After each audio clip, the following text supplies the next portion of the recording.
Hi Capricorn, welcome. So, tingnan natin kung ano yung mensahe sa'yo.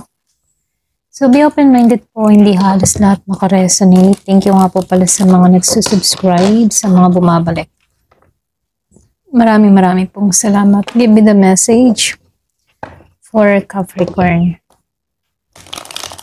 Ano yung mensahe sa'yo? Give me the message for Capricorn. Ano yung mensahe sa'yo?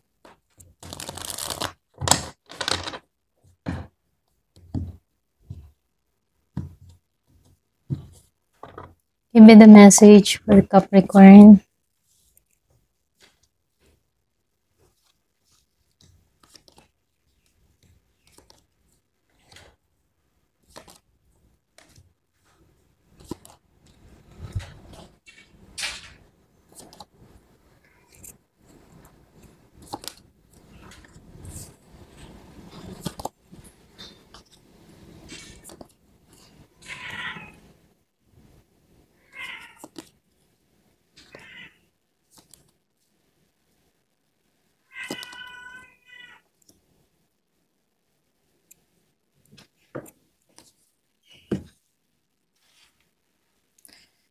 So, dito Capricorn, nakikitaan ko dito.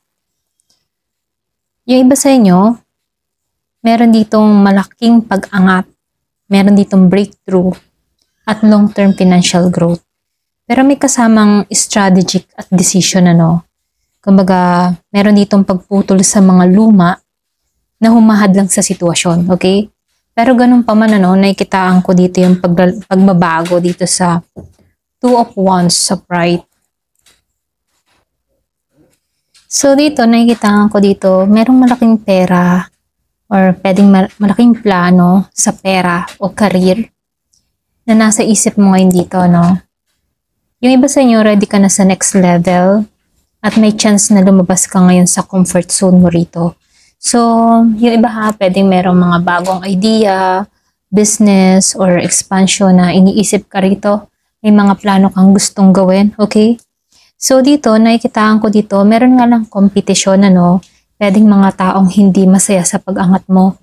So nakikitaan ko dito, warning to na huwag masyadong magtiwala sa lahat, maging sa mga proyekto or mga ideas mo, okay? Or mga plano mo. So dito, kailangan mo dito ng pag-iingat, okay? So dito, nakikitaan ko rin dito sa Page of Swords and the Ace of Wands, yung bang tipo na may paparating na informasyon or balita tungkol sa money opportunity. Pwede ring kontrata, mensahe, or pwede ring new learning na magbibigay sa'yo ng edge, okay?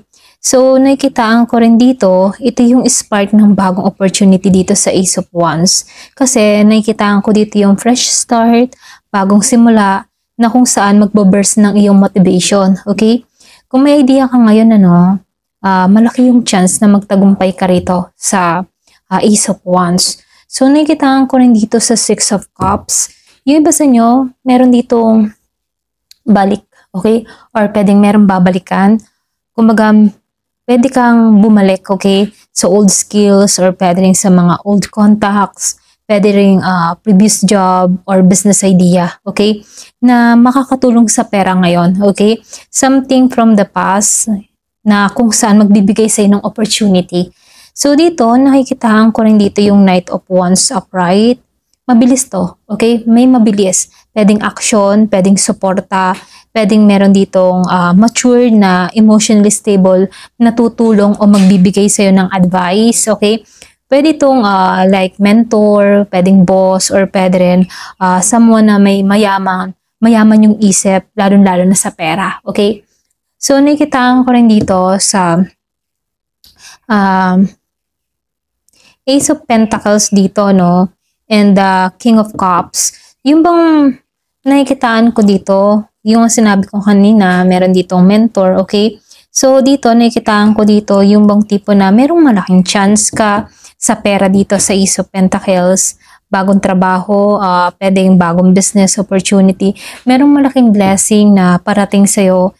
Very strong to kasi nakikitaan ko dito na naka-indicator dito yung pera, okay? Kumbaga, meron ditong paglago ng pera, okay? Yung iba sa inyo, magtatagumpay ka, okay? Kung ano man yung mga plano mo, magtatagumpayan. So dito, lumalabas din dito yung Three of Wands and the Death. Nakikitaan ko dito, no, merong expansion or pwedeng progress, pwedeng papasokan. Yung bang tipo na meron ditong papasok ng mga resulta sa mga ginagawa mo. Para bang harvest energy yung peg nito, no? So, mararamdaman mo na bumabalik yung reward. So, dito, nakikitaan ko dito sa death, yung bang tipo na may malaking financial transformation na mangyayari sa'yo.